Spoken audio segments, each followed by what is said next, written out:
Masechet Nedarim, Daf Lamed Aleph 31, et nous commençons à la deuxième Mishnah, 14e ligne, Konam She'eni Ne'ene Livne Noach. La Mishnah nous enseigne le din d'un homme qui a dit Konam, c'est-à-dire il va s'interdire sous forme de Neder, She'eni Ne'ene, donc Konam c'est le kinouï de Korban, comme un sacrifice, She'eni Ne'ene Livne Noach. Je ne veux pas profiter d'un des enfants de Noach.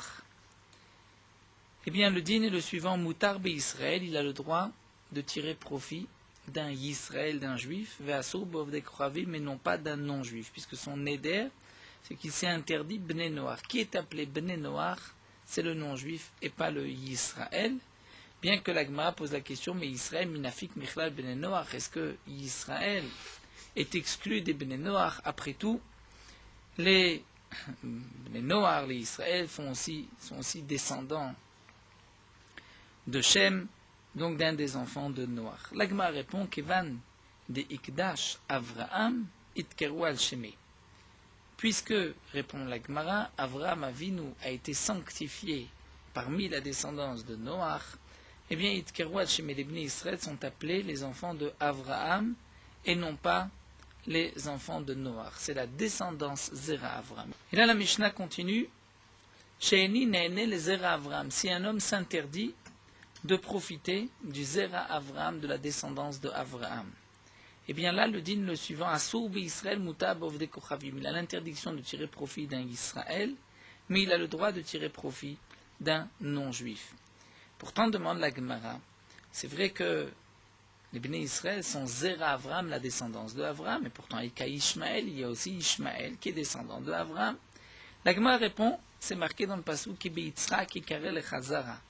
Qui beYitzrak, car dans Yitzrak qui karel le Chazara, dire ta descendance, Zara sera appelée beYitzrak, dans la descendance de Yitzrak, tu auras ta descendance. Donc Akadosh Baruch Hu a dit à Avraham Avinu, c'est vrai que tu as Ishmaël et Yitzrak, mais ta descendance, c'est la descendance de Yitzrak. Donc Ishmaël a été exclu.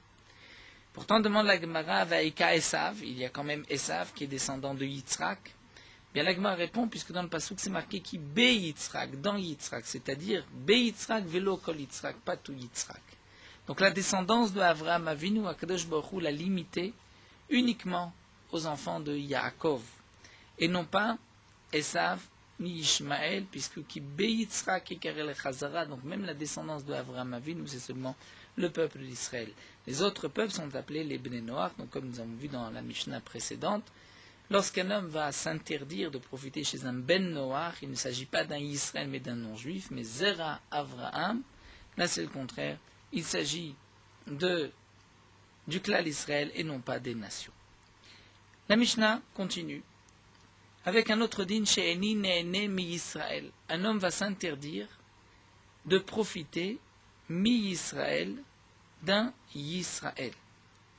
Là nous avons une note sur le côté qui nous dit She'eni ne'ene le Yisraël. C'est-à-dire cet homme-là ne veut pas tirer profit d'un Yisraël. Lokeach beyoter ou mocher bepachot. Lorsque cet homme-là veut acheter un objet appartenant à Israël, il doit acheter beyoter, c'est-à-dire payer le prix fort. Ou mocher, mais lorsque lui va vendre bepachot, il devra vendre au prix le plus bas, moins que le prix habituel. Pourquoi? Puisque cet homme-là s'est interdit de tirer profit d'un Israël. Donc si il vend un objet et il le vend en faisant un grand bénéfice, donc il a tiré profit d'un Israël. Si il achète moins cher que le prix, il a tiré profit d'un Israël. Donc il doit, lorsqu'il achète, payer plus cher, et lorsqu'il vend, recevoir moins d'argent. Dans le cas contraire, chez Israël, Ne'enim li. Un homme a dit le neder suivant, j'interdis à tout Israël, à tout juif, de tirer profit de moi-même, de mes biens. Eh bien, dans ce cas-là, le karbe pachot, si lui va acheter, puisque le Israël qui est en face de lui ne peut pas tirer profit de lui, donc lui achètera bepachot, au prix le plus bas, moins cher que le prix habituel. Ainsi, le Israël qui vend l'objet ne tirera pas profit de lui. Ou mocher, si lui veut vendre, eh bien il vendra Beyoter, plus cher que le prix. Puisque s'il vend moins cher que le prix, le Israël qui achète va à ce moment-là tirer profit de lui. Donc il va acheter au prix le plus faible, mais vendre au prix le plus fort. Seulement, nous dit la Mishnah, ve'en shomim lo, c'est-à-dire personne n'acceptera, ne l'écoutera. Dire si un homme dit moi, je vends au prix le plus cher, mais j'achète au prix le moins cher, personne ne voudra faire de commerce avec lui. Nous avons une autre girsa que rapporte ici le Ran, non pas ve'en shomim lo, mais plutôt, d'après cette deuxième girsa, i shomim lo, c'est-à-dire si, ça revient au même, si on accepte, si on l'entend, si on est d'accord. Bien sûr, dans le cas chez Eni Nene Laem Vehenli, dans le cas où un homme dit je ne veux pas moi profiter des Bnei Israël et eux ne profiteront pas de moi, là Yene Lovde Koravim fera son commerce avec un non-juif mais pas avec un Israël puisque là il s'est interdit dans tous les sens. Le Ran nous rajoute un petit point important. Cet homme-là, donc c'est interdit ou interdit au monde les objets lui appartenant. Quel est le dîme si cet homme-là a acheté après son éder des biens? Est-ce que ces biens rentrent dans l'interdiction puisque lui a interdit aux autres de profiter de lui? Nous avons une règle, un adam oser davar shelo ba leolam al chaveru. Un homme ne peut pas interdire une chose qui n'est pas encore là dans le monde à son ami.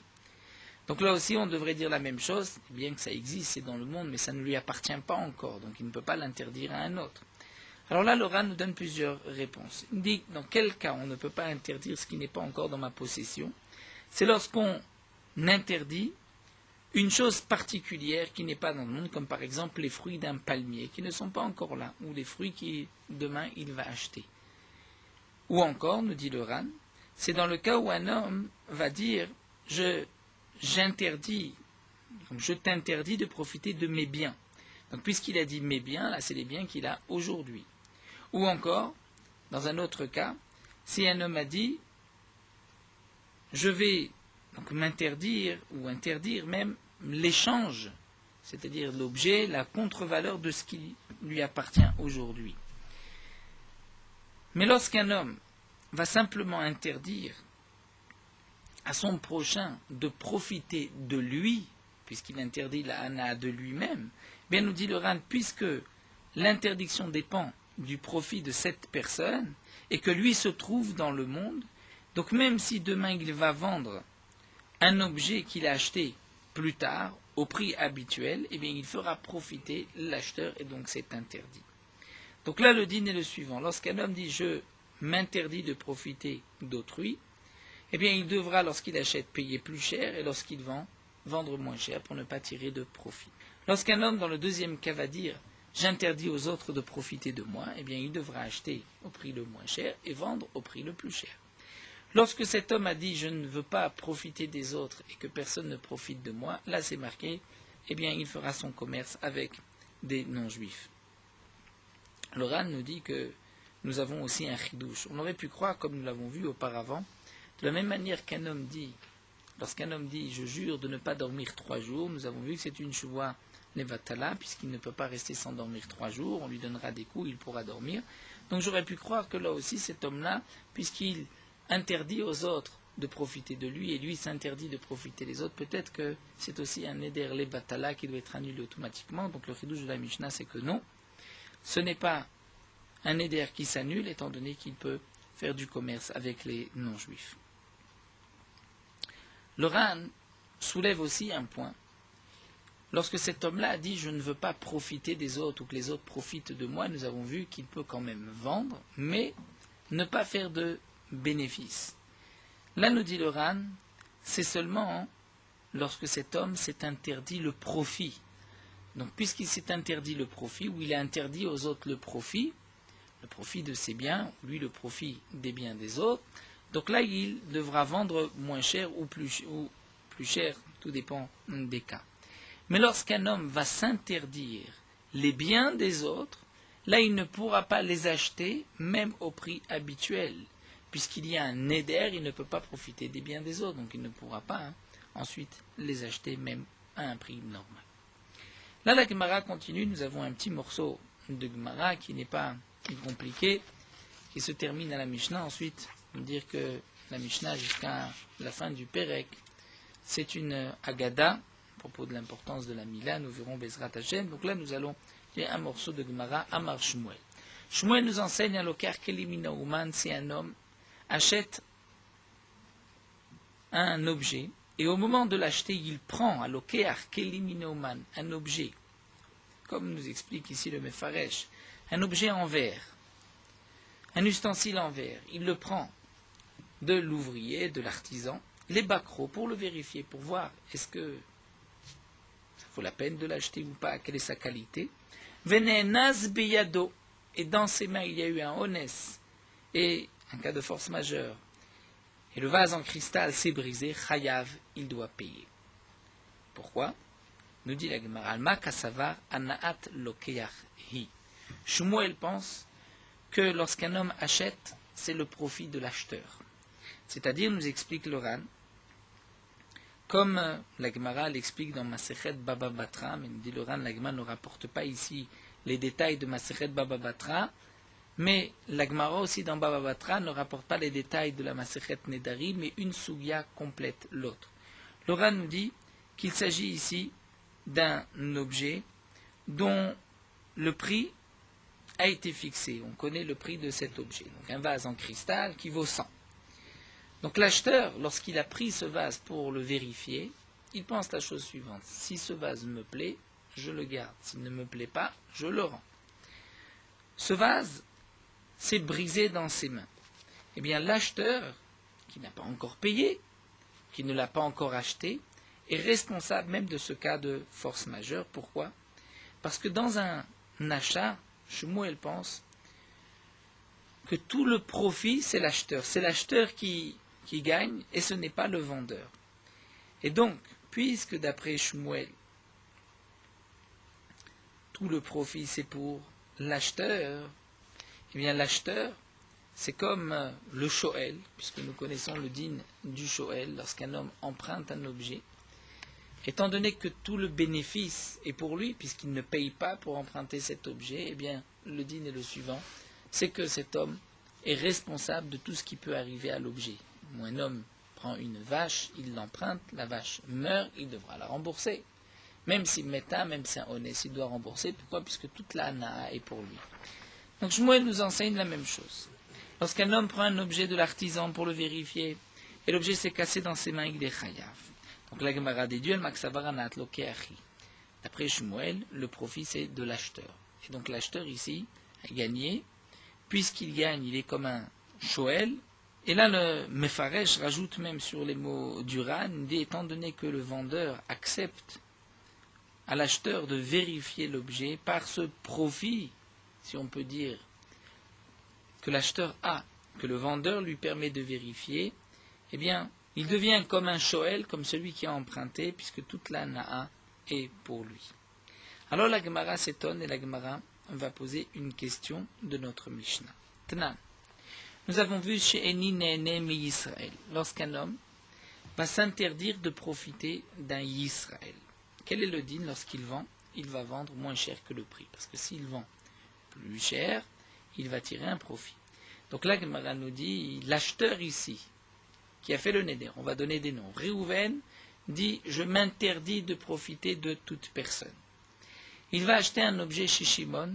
La Mishnah nous a dit, mocher bepachot. Velokeach beyoter. Donc lorsqu'il va acheter, il va payer plus, mais lorsque lui va vendre, Réhouven va vendre à Shimon, il va vendre moins cher que le prix. Donc là, Gemara nous dit, il a le droit de vendre moins cher que le prix pour ne pas profiter, mais chavé béchavé, au prix habituel, lorsque le prix est égal à la réalité, l'eau. Là, il n'a pas le droit. Pourquoi? Parce qu'il s'est interdit le profit d'un Yisraël. Donc lorsqu'il vend, il vendra moins cher que le prix pour ne pas profiter. Mais s'il vend au bon prix, là, le dîner, c'est interdit. Pourquoi c'est interdit? Parce que je vais dire que Rouven profite. Mais pourtant, demande l'agma d'après Shmuel, Vianat Lokeach, ici, dans une vente, c'est toujours l'acheteur qui gagne. Alors, Afilou Chavé Béchavé, même si c'est Chavé Béchavé, c'est à part égale, c'est-à-dire il vend au prix habituel, eh bien l'acheteur gagne lorsqu'il achète, et donc le vendeur n'a pas tiré profit de l'acheteur, même si l'acheteur a payé le montant habituel, malgré tout, c'est l'acheteur qui en profite, qui gagne. Alors la Gemara répond, Matniti Mizavina déramé à la paix. Dans la Mishnah, on parle d'un objet qui se vend, mais déramé à la paix, c'est-à-dire qui est renversé sur son visage, c'est-à-dire qui est un objet qui ne se vend pas, et donc puisque cet objet ne se vend pas, lorsque l'objet se vend à la valeur habituelle, c'est un bénéfice du vendeur, et puisque le vendeur s'est interdit de profiter des autres, il n'a pas le droit. Imken nous dit la Gemara, si c'est ainsi, si vraiment on parle dans le cas d'un objet qui ne se vend pas, alors Imarecha, voyons la Recha, c'est marqué l'Okeach Beyoter. Réhouven a dit, je ne veux pas tirer profit des autres. L'Okeach, lorsque lui va acheter, il va payer plus cher. Pourquoi? Pour ne pas tirer profit des autres. Demande la Gemara, mais si de toutes les manières, c'est un objet qui ne se vend pas, donc dans ce cas-là, il pourrait acheter l'objet même au prix habituel, puisque lui ne profite pas d'un Israël, au contraire, c'est un objet qui ne se vend pas. Donc si c'est un objet qui ne se vend pas, il pourrait l'acheter même au prix habituel. Ça, c'est une première question que pose la Gemara. Vod, de plus, Ima Sefa, voyons voir la Sefa. Dans la Sefa, nous avons vu chez Israël Nimli, lorsqu'un homme dit j'interdis aux autres de profiter de moi, c'est marqué que lui, le karbe pachot, lorsqu'il achète, il achète au bas, au prix le plus bas, ou mocher lorsqu'il vend beyoter, et le plus cher. Mais il ne peut pas, chavé béchavé, au prix habituel, il ne peut pas acheter. Pourquoi? Puisque les autres vont profiter de lui. Et demande la Gemara, mais à la paix, si c'est un objet qui ne se vend pas, alors à le chavé béchavé, même lorsqu'il va le vendre au prix habituel, ceux qui vont acheter cet objet n'ont rien gagné, puisque c'est un objet qui ne se vend pas. Et donc la Gemara, pour répondre à cela, va nous dire Sefa bezavine charifa. C'est vrai que nous avons deux questions. Et là, comme l'explique le Ran, la Gemara va répondre seulement à la deuxième question, c'est que la Sefa, on parle bezavine charifa, c'est-à-dire d'un objet qui se vend bien. Donc puisqu'ici on parle d'un zavine charifa, c'est-à-dire d'un objet qui se vend facilement, qui est demandé, donc lorsque cet homme a dit j'interdis aux autres de profiter de moi, eh bien on comprend pourquoi lorsque lui va acheter, il achète au prix le plus bas, parce que s'il achète à un prix plus élevé, donc les autres vont profiter de lui. Lorsque lui va vendre, il va vendre beyoter, plus cher que le prix.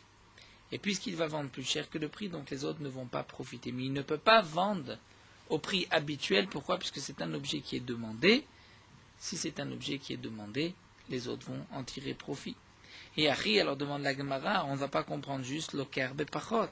Pourquoi dans ce cas-là, lorsque lui va acheter, il doit acheter moins que le prix. Si c'est un objet qui se vend, donc il peut l'acheter à le chavé béchavé.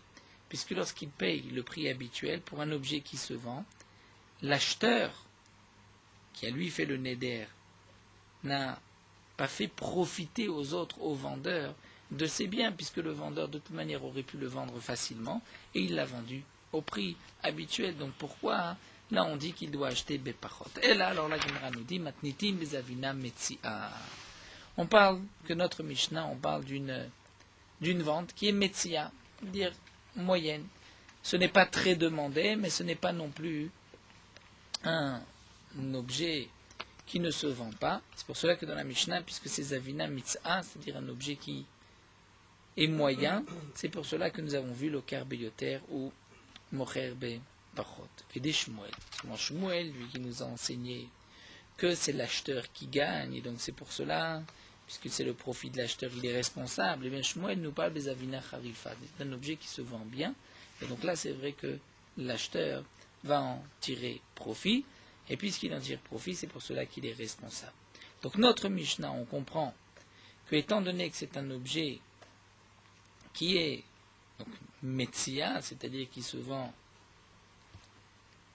bien, mais pas particulièrement, l'objet moyen, il y a là le profit de l'acheteur et du vendeur, comme nous explique le Ran, et c'est donc pour cela que lorsque cet homme s'est interdit de profiter des autres, il devra acheter au prix le plus cher et vendre au prix le moins cher pour ne pas qu'il en profite. Lorsque c'est le contraire, eh bien, là aussi le din sera le contraire. Et la Gemara continue, Tania Kavate de Shmuel, nous avons une braïta comme Shmuel. Le lokar kelimina tagar, si un homme a pris des ustensiles d'un commerçant, les chagrins les betramiv, cet homme s'était fiancé, il voulait envoyer des cadeaux à la maison de son beau-père, mais il a dit au vendeur, va marlo, sache, si ils acceptent, c'est-à-dire mes beaux-parents acceptent ces cadeaux, alors même, je te donnerai le prix de ces objets. Sinon, je te rendrai l'objet. Je ne payerai pas pour l'objet, mais je te payerai quand même le bénéfice que j'ai eu, puisque ma belle famille va dire tiens, c'est ce gendre, ce futur gendre, il envoie des cadeaux, donc je vais donner une bonne impression, ça vaut aussi de l'argent, donc ça je te payerai. Et quel est le din, nous dit la Braïta, ne ensu. Si les objets, lorsque ce khatan a envoyé ces objets chez ses beaux-parents, il y a eu un cas de force majeure et ils ont été perdus, bien tout départ un cas de force majeure, be'alicha chayav. Si c'est dans la alicha, c'est-à-dire lorsqu'il les a envoyés chez ses beaux-parents, là il est responsable. Pourquoi est-il responsable? Parce que tout le profit est pour lui. Il va montrer à ses beaux-parents que lui est sincère, il veut envoyer des cadeaux, peut-être même que les cadeaux vont être acceptés, mais bechazara patour. Si c'est au retour, c'est patour. Pourquoi il est patour au retour? C'est-à-dire au retour, il va les rendre. Il est comme un nosé sachar, c'est-à-dire comme un shomer sachar, et il est dispensé, c'est-à-dire un shomer qui est payé pour cela, il est dispensé dans un cas de force majeure. Et comme l'explique l'Oran, nous avons une Gemara qui nous dit que toute personne qui est shoel, qui emprunte, c'est vrai que quand la personne a emprunté, elle est chayavet beonsi, mais elle est responsable de tous les cas de force majeure, mais lorsque la sheela s'est terminée, à ce moment-là, il devient shomer sachar jusqu'au moment où il rend l'objet. Donc là, nous avons une preuve à cet enseignement de Shmuel, puisqu'on voit que Be'alicha, il est chayav. Pourquoi il est chayav? Parce qu'il a un profit. Quel est le profit? C'est que il va pouvoir présenter ses cadeaux à ses beaux-parents, à sa belle famille. Et donc on voit que par cela, puisqu'il a une nana'a, il est chayav be'onsi, donc c'est le même din que Shmuel. Nous terminons avec un cas que l'Agma nous rapporte à Oussafsira. C'est-à-dire c'était un homme, un commerçant, qui prenait un âne chez telle ou telle personne, proposait je vais te vendre cet âne, mais c'était sous cette condition. De Shakal Khamra l'isvouni, il prenait un âne pour le vendre, Velo Isban, mais il n'avait pas été vendu. Donc il lui dit regarde, je prends l'âne, s'il est vendu, je te payerai tant, si je ne le vends pas, eh bien je te rendrai l'âne. L'âne ne s'est pas vendu, Badé Hadar, lorsqu'il était sur le chemin du retour pour rendre l'âne au propriétaire, Itnis Khamra, le Khamra, l'âne, a eu un cas de force majeure, il est mort. Et Chayvé Rav Nachman Lishlumi. Rav Nachman a dit à ce Safsira, c'est à lui de payer. Pourquoi il doit payer? Parce que lui avait cette Ana'a, il a pris l'âne, il pensait peut-être le vendre. C'est vrai qu'il n'a pas pu le vendre, mais malgré tout, il est responsable. Et Tivé Rava et Rav Nachman, pourtant Rava objecte Rav Nachman, Nensu Be'alicha Chayav Bechazra Patour, nous venons de voir auparavant, pour celui qui, le Khatan, qui prend des ustensiles, des cadeaux pour les envoyer sur le chemin de la Leïlechaï Bechazara Patour, comment se fait-il ici que Rav Nachman dise que sur le chemin du retour il est Chayav? Amarle, et Rav Nachman répond simplement que Chazara de Safsira Olachaï. Le Safsira, c'est un homme qui est prêt à vendre l'âne à n'importe quel endroit. Donc même lorsqu'il revient, ce n'est pas une Chazara, c'est une Olacha, même s'il vient rendre au Balabait. Pourquoi? Dilo Mashkach lesvune, afilo ababa de betem le masvinle. Parce que si il trouve quelqu'un qui va acheter cet âne, n'est-ce pas que même à la porte de sa maison, il va aussi le vendre. Donc c'est pour cela que le Safsira est responsable, puisque lui en tire un bénéfice, puisqu'il prend un âne, il va pouvoir vendre cet âne. Et s'il ne le vend pas, il va le rendre. Donc tant qu'il ne l'a pas rendu au propriétaire, il est responsable de tout ce qui se passera. En tout cas, de cette Mishnah, nous avons vu ce morceau de Gemara, le din de Shmuel, lorsqu'un homme prend un objet d'un artisan pour le vérifier, que cet objet se brise, même s'il ne l'a pas encore payé, il ne lui appartient pas encore, il est responsable, étant donné que tout le profit est pour lui. Et d'après Shmuel, tout acheteur, c'est lui qui profite, sauf si, comme nous avons vu, c'est Zavina déramé à la paix, qui n'est pas intéressant, ce n'est pas un bon achat. Là, dans ce cas-là, on ne dira pas que c'est tout le profit de l'acheteur. Là, nous allons continuer avec une nouvelle Mishnah, une Mishnah très facile. Konam shani ne'ene la harelim. Un homme s'interdit de profiter des harelim, des incirconcis. il s'interdit sous le kinouï de Konam, donc de Korban. Eh bien, nous dit la Mishnah, Moutar Barlé Israël, il a le droit de tirer profit d'un harel, d'un incirconcis Israël. Pourquoi? Puisque un Israël, même s'il est incirconcis, il est appelé Maoul, il n'est pas appelé harel. Le harel, par l'incirconcis, par excellence, ça veut dire sa définition, c'est le non-juif. Et même si le non-juif fait la Brit Mila, il est aussi appelé harel. Il a l'interdiction de tirer profit même d'un non-juif qui a fait la Brit Mila. Dans le cas inverse, Shaninen et la Moulim, un homme s'est interdit de tirer profit de celui qui a fait la Brit Mila. Assour Berlé Israël, il n'a pas le droit de tirer profit même d'un Israël incirconcis. Pourtant, il n'a pas fait la Brit Mila, mais il est aussi appelé comme le Maoul, c'est-à-dire dans la chaîne de Maoul, on pense à tous les juifs. Moutab et Moulev des Kravim, il a le droit de tirer profit d'un non-juif, même si ce non-juif a fait la Brit Mila, puisque même lorsque le non-juif a fait la Brit Mila, elle ne s'appelle pas une Brit Mila s'il n'est pas Maoul circoncis. Shena Orla Kerouya el Aleshem of Kochavim. La Orla n'est pas appelée dans ce cas-là. Que signifie Orla? C'est seulement le non-juif. C'est-à-dire le non-juif est appelé, l'idolâtre est appelé le Harel. Shenemar, comme c'est marqué dans le passage, Kichol Agoim Harelim vechol Bet Israël Arlelev. Car tous les peuples sont Harelim incirconcis et tout le peuple d'Israël est incirconcis du cœur. C'est-à-dire les bénis Israël se rebellaient contre Akadosh Baruch Hu. Mais en tout cas, on voit qu'Ikol Agoim Harelim, tous les peuples sont appelés Harelim, même celui qui a fait la Brit Mila est appelé Harel. Puis au moins, nous avons un autre passage, Vaya Pelishti Harel Azeh. David Amelech a dit, et ce à propos de Goliath, ce Pelishti et Harel Azeh, c'est incirconcis.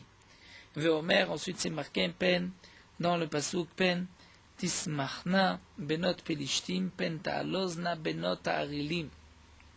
Peur que vont se réjouir les filles des Pelishtim, vont être contentes les filles des Harelim. Donc on voit que les non-juifs sont appelés d'une manière générale Harelim, même s'ils ont fait la Brit Mila. Donc lorsqu'un homme s'interdit de profiter d'un Harel, c'est d'un non-juif. D'un Mahoul, c'est d'un Israël.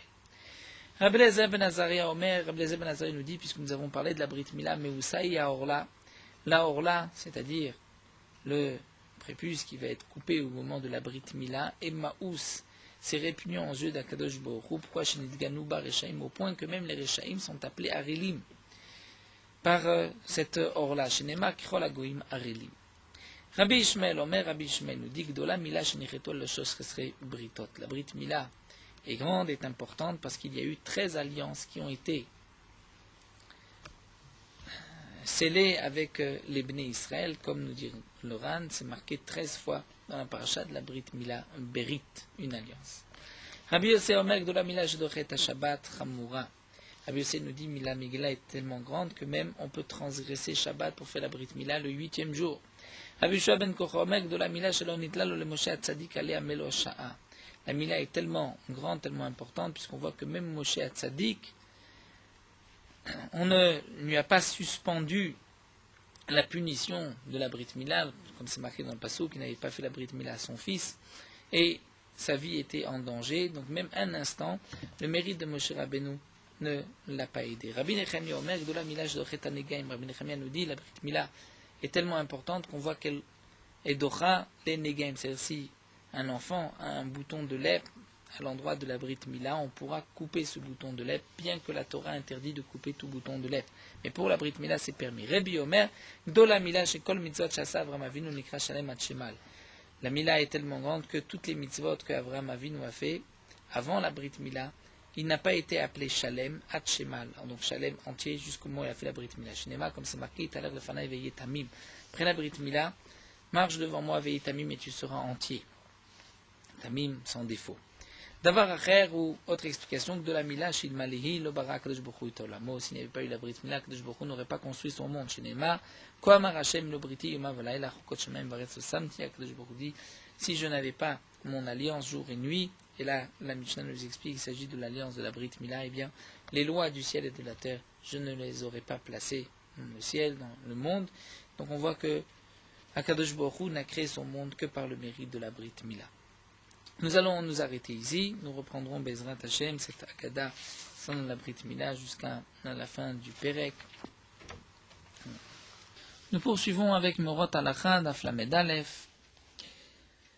Les parachiotes des Tfilin, il faut les rouler de la fin vers le début comme une mezouza qui va être roulée depuis Echad, la fin de la ligne, jusqu'à Shema Yisraël.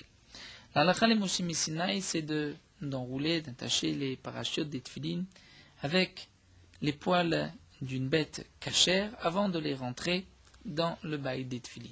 Donc on a l'habitude d'utiliser des poils de veau afin de se rappeler la faute du veau d'or et de ne pas fauter et aussi de se faire pardonner de cette fameuse faute. À part le fait d'enrouler les parachutes avec un poil de veau, on a l'habitude aussi d'entourer les parachutes d'un petit morceau de parchemin. Donc le minag est d'abord mettre du séhar, de ces poils de veau, ensuite un parchemin et encore une fois du séhar sur le parchemin. Une partie de ces séharotes, de ces poils avec lesquels on va entourer les parachutes, il faut qu'on puisse les voir de l'extérieur. Et donc ce sont les quelques fils blancs qu'on voit sortir à côté du compartiment où il y a la paracha de Ve'aya im Shamua. Par ce CA, donc il y a aussi une différence là où vont sortir les séharot, c'est les tefillin de Rashi de Rabbeinu Tam, puisque ça doit se trouver à côté du compartiment de Ve'aya im Shamua. Donc d'après Rashi, les séharot se trouvent entre le 3e et le 4e compartiment, alors que d'après Rabbeinu Tam, ça se trouve entre le 2e et le 3e